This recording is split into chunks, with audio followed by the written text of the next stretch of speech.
수요 정치회 시간입니다. 여의도 핫 이슈 두 분과 말씀 나눠보는 시간이죠. 박수현 전 청와대 대변인 나오셨습니다. 어서 오세요. 네, 안녕하셨습니까. 그리고 이혜훈 전 미래통합당 의원도 함께하십니다. 어서 오세요. 네, 안녕하세요. 네, 유튜브 TBS FM 들어오시면 보이는 라디오로도 함께하실 수 있습니다. 자, 부동산이 끊이지 않고 있어요. 계속적으로 뜨거운 이슈가 되고 있고 지금 청와대에도 그렇고 민주당에서도 상당히 조금 이 문제 빨리 풀고 가야겠다라는 약간의 위기의식까지 좀 느껴진다? 이런 생각이 드는데 노영민 비서실장이 처음에 이제 반포 아파트를 남겨놓고 청주를 팔았다가 이번에 이제 반포도 처분을 하겠다라고 발표를 했습니다. 이게 당에서도 상당히 그 부분에서 부담스러워했다라는 뉴스도 있었는데 어떻게 보십니까? 자, 이러면은 조금 가라앉을까요? 어떻게 보세요? 그런다고 가라앉을 정도의 사안은 아닌 거는 같은데 조금 아쉬웠던 것은 유감이죠. 처음부터 아예 반포를 판다 그랬으면 더 낫지 않았을까. 노영민 실장 입장에서. 네. 근데 처음에는 아마 반포를 판다 그랬다가 다시 취소하고 청주를 판다 그랬다가 네네. 시끄러워지니까 이제 다시 반포를 파는 걸로 또 돌아가신 그런 거잖아요. 네. 이제 번복이 있고 하니까 굉장히 이제 많은 게 좀 구겨졌다 그런 생각은 들죠. 그렇지만 이제 집을 요새는 내놔도 이제 잘 안 나간다 이런 얘기들을 많이 하시는 것 같아요. 공직자들이. 싸게 내놓으면 나눠지지 않을까요? 그래서 저는 그거를 진짜 내놨는지를 누가 네. 알아요. 그래서 부동산 119, 114 같은 왜냐하면 이렇게 다 공개되는 포털 사이트들이 종합 포털들이 다 있잖아요. 네네. 그런 종합 포털에 자기가 냈다는 거 분명히 올려서 인증샷 올리고 그리고 얼마에 내놓는지도 공개하면 그게 시세 대비로 이게 많이 내놨는지 적게 내놨는지 검증이 가능한 거 아니에요?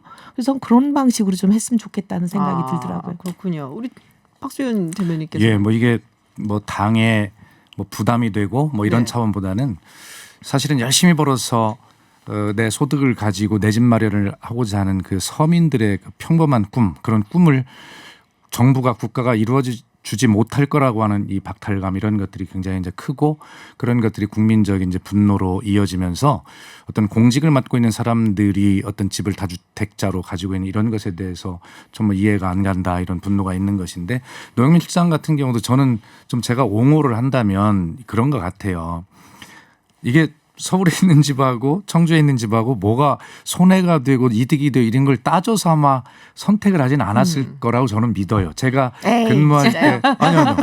제가 근무할 때 청와대 직원들도 이것 때문에 항상 고민을 했거든요. 그러면서 막 집을 내놨는데 안 나간다. 어떻게 하지 마 이런 고민들을 한 2, 3일 또 집중적으로 또 잊어버려요. 그래서 그때도 저희 농담으로 그러니까 시세 다 받으려고 하지 말고 급매로 내놓거나 좀 급매로 내놔서 좀 싸게 하면 나갈 거 아니냐 이런 농담도 하고 했는데 아마 적어도 청와대에 또 고위 공직에 계신 분들은 이런 것들을 개인의 이득과 연결해서 했으리라고는 생각지 않아요. 다만 그 순간에 어떤 정무적 판단을 왜 좀 그렇게 못했을까 하는 아쉬움이 들지요.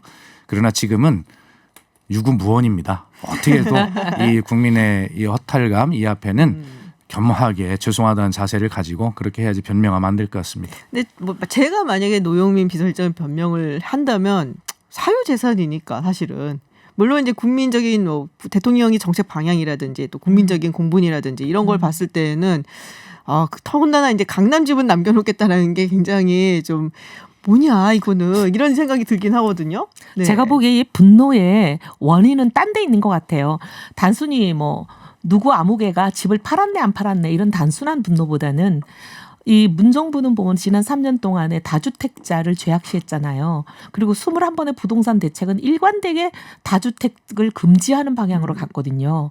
그리고 다주택자는 뭔가 도덕적으로도 문제가 있는 것처럼 굉장히 매도를 해왔는데 그러면서 본인들은 다주택을 유지하고 있었다라는 게 내로남불이기 때문에 지금 분노하는 거거든요. 근데 이제 더 거슬러 올라가서 얘기하면 오늘 얘기가 길어지지만 예를 들면 이 정권 들어서 계속 이 내로남불로 국민을 열받게 하는 게 많다 보니까 이번에 이게 더 폭발적으로 나오는 거 아닌가 그런 생각이 들어요. 그럼 부동산 백지신탁 얘기도 나오잖아요. 이재명 지사도 이야기를 했고 그 부분에 대해서는 어떻게 생각하세요? 예, 지금 이제 여러 정치인들이 여러 가지 백가쟁명식으로 원포인트 하나씩 정책들을 막 내놓고 있어서 국민들 보시기에 좀 더 혼란스럽지 않겠나 하는 생각이 드는데요. 제가 19대 국회의원 시절에 그때도 부동산 그때는 저희가 야당이었어요. 굉장히 그 심각한 상황들에 처해서 그때는 다행히 여야가 머리를 맞댔습니다. 그래서 여야 그리고 정부 그래서 여야정 부동산 TF를 만들어 가지고 이런 것들을 뭐 한 가지 제도 이런 것이 아니라 부동산 문제는 종합적으로 봐야 되지 않겠습니까? 그래서 그런 것들을 머리를 맞대고 논의했던 그런 기억이 있는데 그래서 저는 뭐 유명한 뭐 대권 후보들 뭐 이런 분들이 경쟁하는 식으로 백가쟁명식으로 또 단편적으로 정책을 막 내놓는 것보다는 이 기회에 미래통합당도 잘 됐어. 이거 부동산 저 여당 공격도 좀 하고 이런 때 정책 대안도 좀 내놓고 존재감을 보이면서 국회 빨리 복귀해가지고 이 부동산 TF를 여야정 TF를 만들어가지고 좀 종합적으로 지혜롭게 논의하는 그런 테이블을 좀 만들기를 건의합니다. 저는 이게 백지신탁 이런 식의 이제 뭐 접근 방법 자체를 제가 배관시한다 그런 뜻은 아니에요. 제가 무주택자이다. 저는 지금 실직자라 공직자도 아니고 어쨌든 부동산 백지신탁에 대해서는 제가 뭐라고 얘기를 해도 오해를 받지 않을 만한 사람이라는 것을 먼저 전제로 말씀을 드리면 좀 근본적인 대책을 좀 했으면 좋겠어요. 다주택이 그럼 과연 죄악이냐? 다주택을 다 막아버리면 다주택이라는 것 자체가 이제 전세 사시는 분들에게는 어떻게 보면 굉장히 그 숨통이거든요.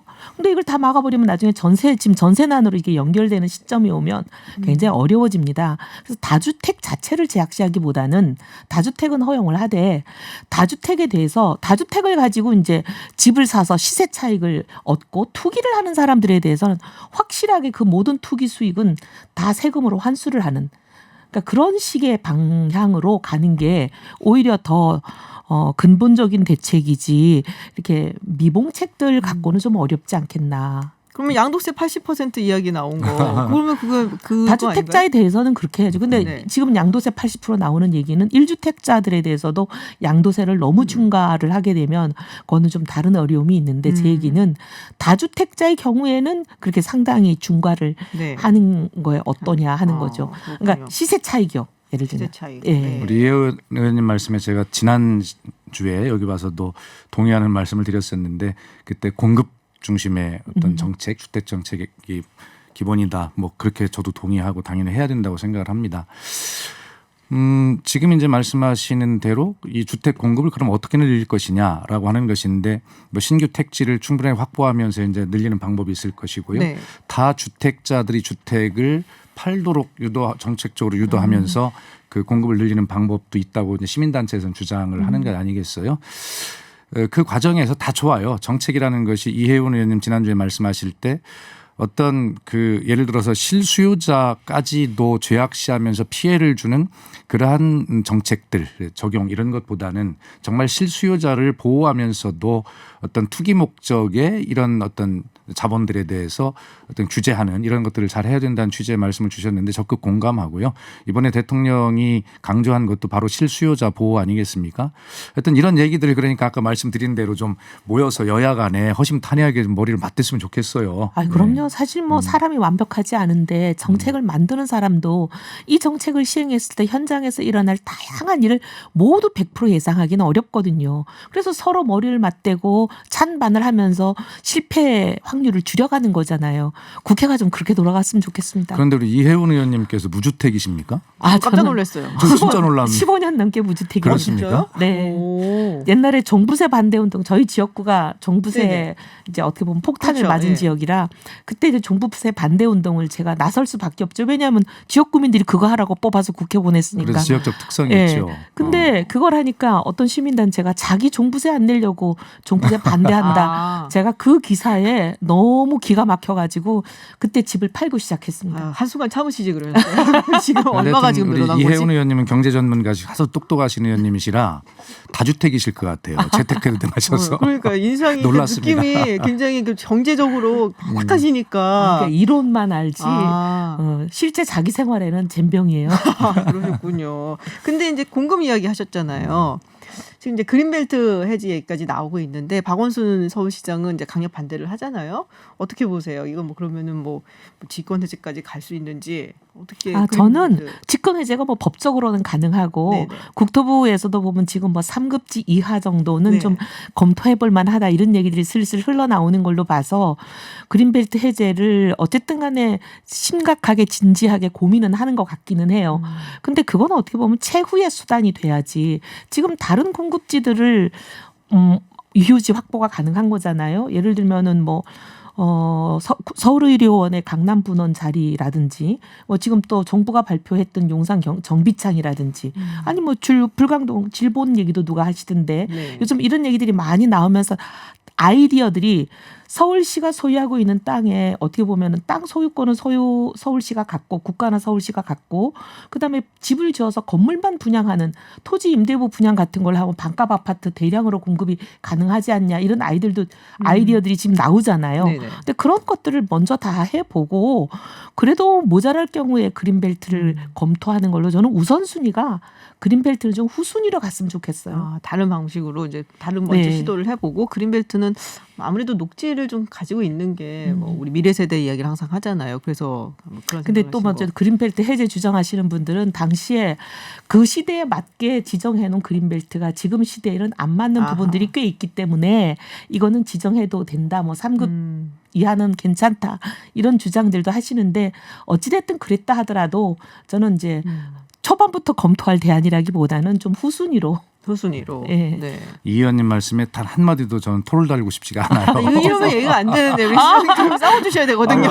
아니, 그렇다고 제가 일부러 제 가치에 반하는 그렇죠, 얘기를 할 수는 그렇죠. 없죠. 예. 그런데 이제 걱정스러운 것은 지금 앵커께서 질문하신 대로 여러 정치인들이 서로 또 다른 입장들을 조금씩 이야기들을 여러 가지를 하고 있으니까 국민에 헛갈릴 수밖에 없는데 적어도 그린벨트를 처음에 이 제도를 도입했던 그 개발과 보존의 가치를 어떻게 우리가 같이 함께 가지고 갈 거냐라고 하는 그런 것은 지금 시대가 변했어도 똑같이 상존한다고 저는 생각을 하거든요. 그렇기 때문에 이런 문제들에 대해서 뭐 정치인들이 자기 가치관에 따라서 또 필요에 따라 이런저런 이야기들을 좀 조금씩 다르게 하고 있는 상황이에요. 그리고 어떤 제도 자체도 30만 제곱미터 이상은 중앙정부가 해지 권한을 가지고 있고 30만 제곱미터 밑으로는 서울시장이 할 수 있지만 그것도 또 필요에 따라서 공공의 어떤 주택 공급을이라고 하는 그 목적이 있다면 중앙정부도 그것을 집권 해지를 할 수 있는 제도가 그렇게 돼 있어요.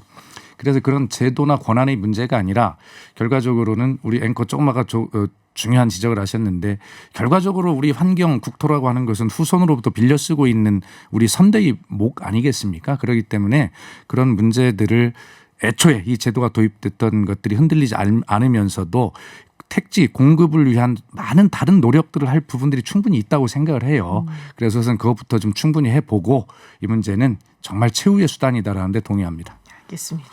다음 이야기 해보도록 하겠습니다. 네, 윤석열 검찰총장 그리고 추미애 법무부 장관 수사 지휘는 받지 않겠다라고 했어요. 방금 전에 사실 소식이 들어왔거든요. 한 1시간 전쯤에. 그 대신에 수사본부를 차려서 수사를 하게 하겠다. 그래서 반은 받아들이고 반은 거부한 것이 아니냐라는 얘기를 했는데 어떻게 지금 이 상황에 대해서 어떻게 판단을 하고 계신지 이 부분에 대해 이야기를 먼저 나눠보도록 할게요. 예. 저는 윤석열 총장이 어떻게 보면 굉장히 그 어려운 상황이었잖아요. 앞으로 갈 수도 없고 뒤로 물러날 수도 없고 그런 상황에서 절묘한 안을 냈다고 생각하는 사람이에요. 장관이 지시한 거 요구한 게 뭐냐면 일단 그 전문수사 자문단 네네. 그거 하지 말라는 거였잖아요. 그거 안 하겠다고 받아들였어요.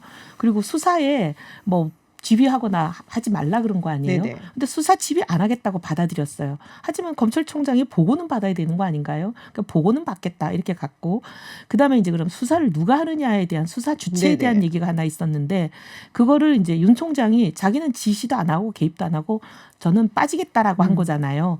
근데 이제 저는 서울지검장 중심으로 장관 말대로 했었어야 되냐. 근데 그 서울지검장이란 분도 지금 정반대 의혹을 굉장히 받고 계시는 분 아니에요. 어떻게 보면 이 검언이라고 얘기를 해야 네. 되죠. 유착 의혹에 대해서 어떻게 보면 약간 사심이 있다. 이런 의혹을 받고 있는 당사자이기 때문에 그 의혹의 당사자 중심의 수사본부를 꾸리는 것은 저는 좀 찬성하기 어려운데 그렇게 안 하고 고검장 중심의 그 대신 지검장도 포함되는 그런 수사본부를 별도로 꾸려서 공정하게 하겠다.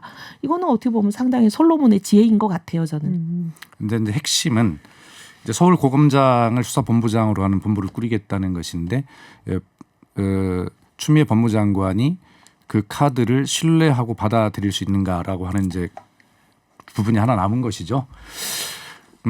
애초에 문제의 출발을 이렇게 복잡하게 만든 것 그 윤석열 총장이라고 저는 생각을 하는데요. 본인 측근이 관련이 돼 있기 때문에 수사에서 손을 떼겠다. 차장 검사와 부장 검사로 구성된 수사협의체 회색을 하겠다라고 본인이 일단 말씀을 하신 거거든요. 그래 놓고 사실은 그것을 지키지 않는 것이거든요. 그렇기 때문에 이 문제에 대해서 어쨌든 윤석열 총장이 하실 말씀이 있을까라고 하는 결과 자기 부정을 계속 하고 있는 거거든요. 그리고 내일 오전 10시까지 답변하라라고 하는 추미애 장관의 최후 통첩에 대해서 오늘 이제 지금 어떻게 보면 애매한 이런 답변을 내놓은 것인데 저는 그렇게 생각합니다. 윤석열 총장의 임기는 분명하게 보장이 돼야 한다고 생각하고요. 저는 문재인 대통령도 그런 철학을 분명히 가지고 있다고 저는 굳게 믿습니다. 그렇게 봐왔기 때문에요. 다만 우리 법무장관의 수사 지휘는 설사 윤석열 총장의 입장에서 약간 좀 뭐 아쉬운 부분이 있다 하더라도 그것은 분명하게 받아들이고 자기 임기는 보장을 받으면서 그리고 그 안에 어떤 권력의 어떤 잘못에 대해서 수사를 정말 주상같이 한다든가 하는 윤석열 본인의 정의로운 검사의 상을 그렇게 세워가면서 그렇게 그냥 측근을 감싸는 의혹을 안고 가면서 이게 조직이 보호되는 조직이 아니라 그렇게 검찰 본연의 검찰 개혁을 제대로 하면서 그렇게 검찰을 본질적으로 보호하는 그런 검찰총장이 되기를 바라는데 아마 틀림없이 또 다른 어떤 분란이 이어질 것 같다는 불안감이 듭니다. 네. 측근을 보호한다 그렇게 볼 일이 아니고 수사를 공정하게 하는 게 저는 중요하다고 봅니다. 누가 보호받고 보호되지 않는 특정 개인의 자연인의 문제가 아니고 근데 이걸 과연 진실을 규명하는 것이 중요하고 국민들이 다 그걸 원하는데 지금 장관은 제가 보기에 장관도 특정한 사심이 있어 보여요. 장관도 그래서 계속 끊임없이 어떻게 보면은 너무 시시콜콜한 지시를 과도하게 그리고 지나치게 하시잖아요. 장관도 저는 이게 문제라고 봅니다. 왜냐하면 어떤 조직이든 지금 이제 그 조직의 장은 장관 아닙니까? 근데 조직 내부에서 자기가 조율을 하고 대화를 하고 해가지고 풀어내야 될 문제들이 언론에 지금 반년째 매일 모든 면을 다 장식하는 걸로 나오게 하는 거. 이거 장관으로서 상당히 자질 문제를 돌아봐야 될 상황이에요. 내부 단속 하나 안 되고 내부 지휘가 안 되면 장관으로서 과연 이게 자질 문제를 생각 안 해도 되냐 이런 생각이 들고 그다음에 한쪽은 거의 언론의 인터뷰나 뭐나 말이 없어요. 내부 지금 싸우는 두 사람을 두고 보면.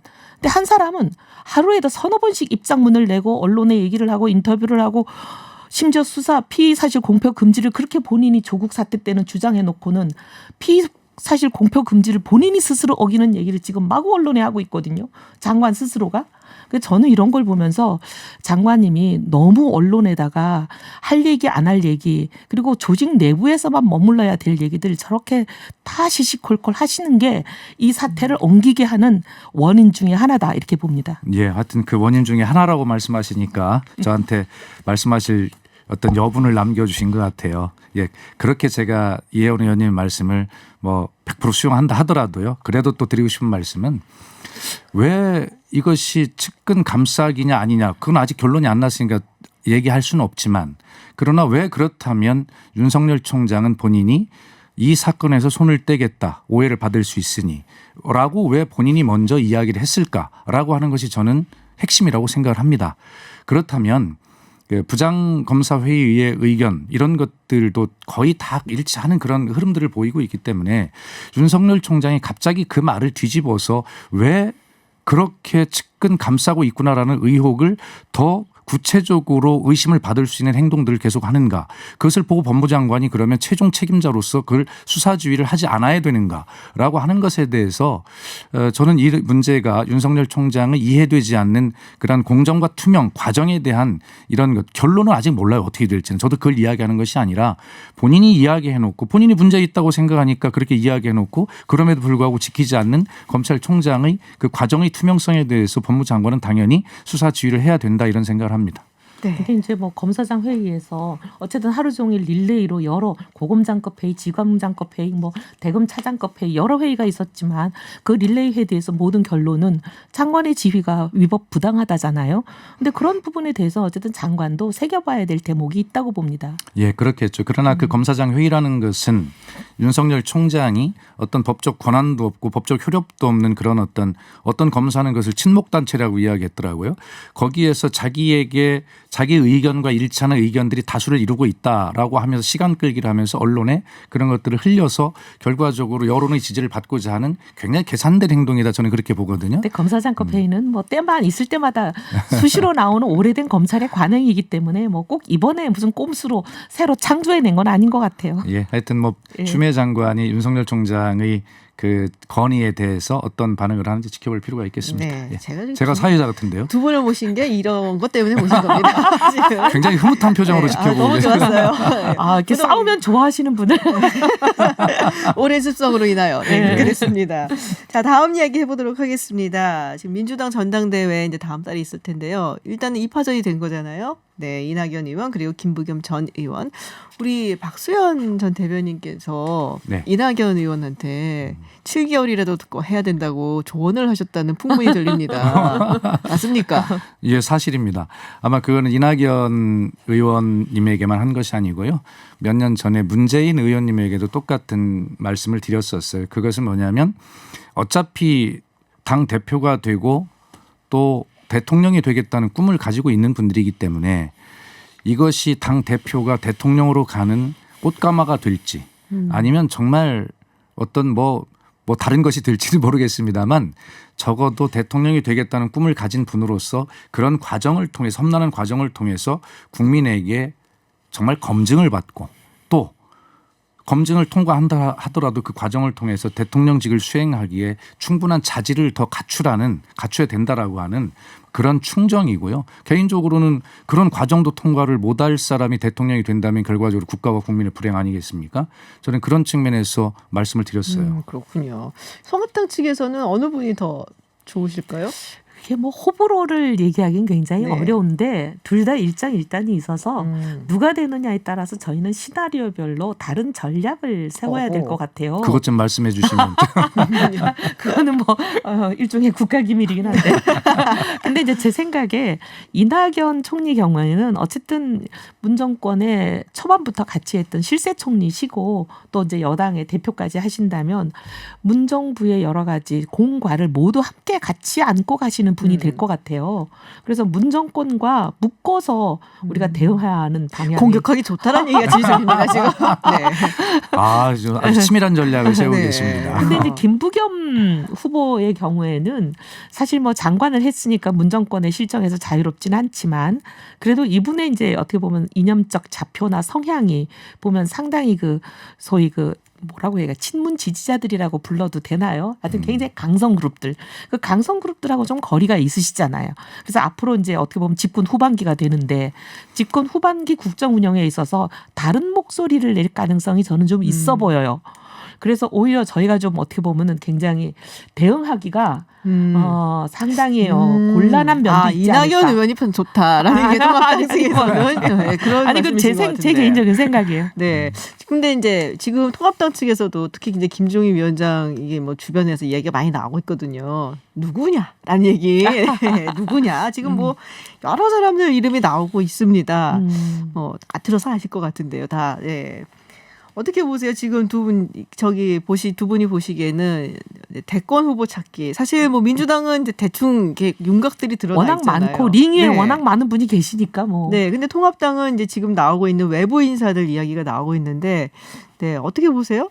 근데 이제 그 외부 인사 얘기를 가지고 이제 어떤 분들은 뭐 임기 1년짜리 비대위원장이 왜 그런 일에 관심을 갖냐 뭐 이렇게 얘기하시는 분도 있는데 장제원 의원이 그러잖아요. 근데 대권 주자 얘기는 뭐 우리가 동네 술집에 가도 다 얘기하는 거잖아요. 그러니까 뭐 대한민국 국민들이 제일 관심사니까 그러나 보다 하는 생각은 드는데 저는 차제에 좀 언론에 당부드리고 싶은 거는 제가 오늘 이 질문지를 받았을 때 민주당의 박용진 의원, 금태섭 의원도 김종인 위원장이 거론했다. 이런 투로 되어 있어요. 근데 제가 그걸 보고 굉장히 놀랐어요. 아니 소위 보수정당의 대권 후보로 김종인 비대위원장이 박용진, 금태섭을 거론한 것처럼 들려요. 그래서 저도 놀래가지고 막 오다가 핸드폰으로 급하게 검색을 해봤습니다. 원문을 봤더니 그게 아니라 원문은 그냥 20대 국회에서 활동이 눈에 띄었던 사람이 누가 있냐라고 물어봤을 때 민주당에는 박용진과 금태섭이 네. 눈에 띄더라 한 것뿐이거든요. 그냥 국회의원으로서 자기가 보기에 이렇게 활동이 있더라 하는 얘기하고 그 사람이 대권 후보로 적합하다고 얘기하고 하는 거하고는 하늘과 땅 차이인데 자꾸 언론이 이상한 그 제목을 달아가지고 사람들이 마치 보수 정당의 후보로 박용진, 금태섭 두 분이 거론되는 것처럼 자꾸 이렇게 이제 만들어내는 거는 좀 안 했으면 꼭 부탁을 드립니다. 근데 다른 분들이 있잖아요. 뭐 윤석열 총장이라든지 총장. 네. 근데 김동연 뭐- 부총리 얘기도 나오더라고요. 뭐 제가 두 분에 대해서 하고 싶은 말은 많지만 네네. 공개적인 방송에서 특정인을 제가 뭐라고 하지는 않겠습니다. 근데 이제 뭐 아시지만 대선 끝나자마자부터 다음 대선에 누가 나올 건지를 온 국민이 그렇죠. 얘기하는 거를 일종의 우리의 낙으로 삼고 살지 않아요? 그럼요. 그래서 국민들이 지금 가뜩이나 코로나라고 그러는데 그런 낙이라도 마음껏 엔조이 하시기를. 아, 처음에 김종인 비상대책위원장께서 백종원 요리갑니까?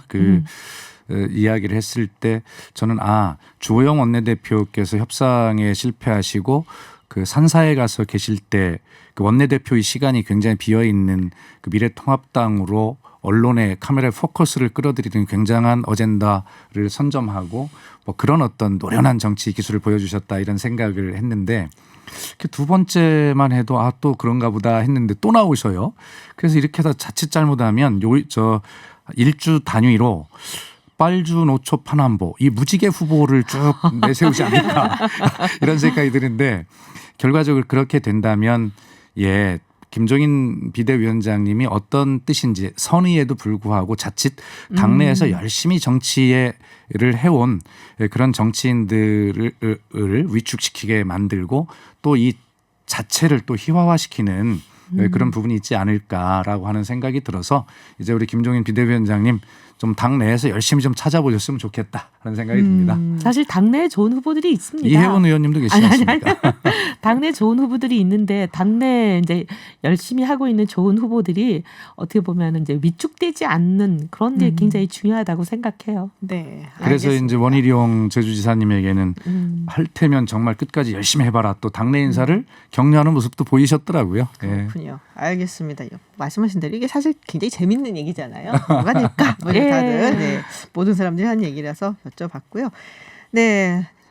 재밌습니다. 수요 정치의 훈훈한 분위기 속에서 가끔은 투닥거리기도 하고 이런 식으로 항상 갔으면 좋겠습니다. 네, 여의도 소식 알아봤습니다. 지금까지 이혜훈 전 미래통합당 의원 그리고 박수현 전 청와대 대변인과 함께했습니다. 오늘 고맙습니다. 감사합니다. 감사합니다.